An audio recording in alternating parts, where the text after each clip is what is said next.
In 1970, David Bowie was edging closer to his impending takeoff. After 3 previous flops and no record deal, Bowie needed an album that would ignite his artistic vision. And on the 17th of December 1971, his album Hunky Dory achieved exactly that. I'm Jazz from Happy, and this is why Bowie's Hunky Dory mattered. It's kind of like the perfect album in the sense of it's so cohesive sonically, and it was a real stepping stone for Bowie to become the superstar that he became. Hunky Dory means an enormous amount to me. As a record, it is my favourite album of all time. You know, I have it with me close by at all times. I've been listening to this since I was born. Bowie himself, he's quoted as saying it was the first album that he released where he noticed that people started coming up to him and saying, those are really great songs. I mean, it's biblical. What really amazes me is in the lead up to Hunky Dory being made, how low the expectations were. Even he thought, well, this is just kind of like almost like a work experience for me making this record because this Bowie guy isn't going to be a star. After 7 years in the music business, Bowie was left with almost nothing to show for it, except for a fired manager and falling out with Tony Visconti, leaving him without a producer and a friend. At one point, Bowie actually admitted to a journalist that he felt washed up, a disillusioned old rocker. As he floated aimlessly through limbo, Bowie resorted to playing at small pubs around South London for only a few pounds a night, until lightning struck, triggering Bowie's love affair with America.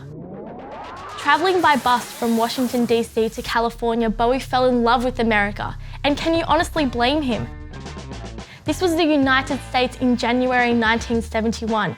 You've got Andy Warhol's surrealist pop art saturating the streets, and artists like Simon and Garfunkel, James Taylor and Cat Stevens dominating the charts. He began composing these gorgeous acoustic tunes with lyrics like, "It's on America's tortured brow, Mickey Mouse has grown up a cow." And it was here that Bowie's music actually came to life. He threw out folksy ballads, changed his way of writing, and dove headfirst into a continent that had just spilled colour on his entire world. I guess you could say Bowie was making changes, and so was his music.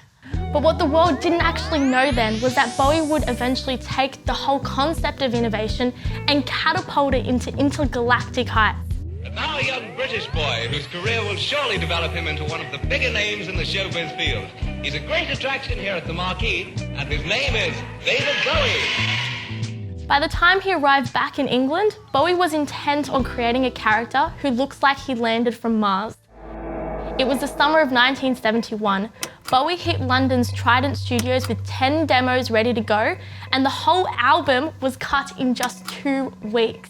The dude was doing a song a day. It was off the cuff. He was moving away from the hard rock Bowie and he was moving towards the Ziggy Stardust. Like the strings on Life on Mars. More piano-oriented than his previous records. It's insane. Upon recording it, he eventually got his band back, or most of it. The group, who would eventually record Ziggy Stardust together, was masterfully developing Bowie's folksy ballads into elegant rock tunes, before going back to the pub and crashing at Bowie's London apartment, curling up in sleeping bags on the balcony. Wakeman recalled that he had total freedom in the studio to do absolutely whatever he liked, and to this day, he still rates Hunky Dory as the finest collection of songs on one album. I remember leaving there in St Anne's Court at Trident Studios, coming home and saying to a couple of friends that I met that evening in a local pub, that I just played on what I considered to be the best song I'd ever had the privilege to work on.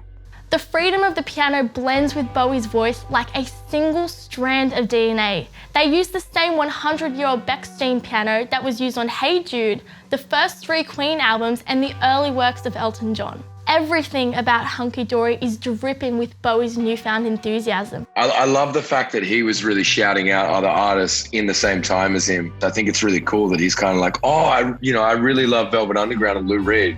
I'm going to try to do something like what Lou Reed would do on this song. The Ode to Bob Dylan. He's like, if you won't do a song like this, I'll do it.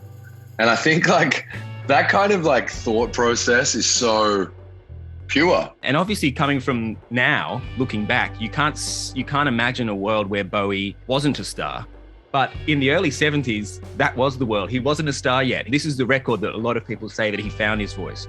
But upon release, it didn't really do much. He'd come off the back of The Man Who Sold the World, which hadn't been a great album for him. And it wasn't an album that changed the world at the time, but it was one of those records that became such a slow burn. And it wasn't until the Ziggy Stardust album came out later, not much later, but a little bit later, that then people started looking again at Hunky Dory, and then it went up the charts. And culturally, it's obviously had an enormous flow-on effect. The connection that you get from listening to it, which unsurprisingly floors a lot of music lovers and sticks with them. While Hunky Dory didn't initially catapult Bowie into stardom, it actually gave him the foundation that would lead to an amazing run of records, from Ziggy Stardust to Aladdin Sane to Diamond Dogs and Heroes. I've been waiting for ages to see him. It's where Bowie really became Bowie, where he found his feet and a sound that stuck. And that's why Hunky Dory mattered, and it still does today. Oh, this is such a good album. This is such a good album. Wow, okay.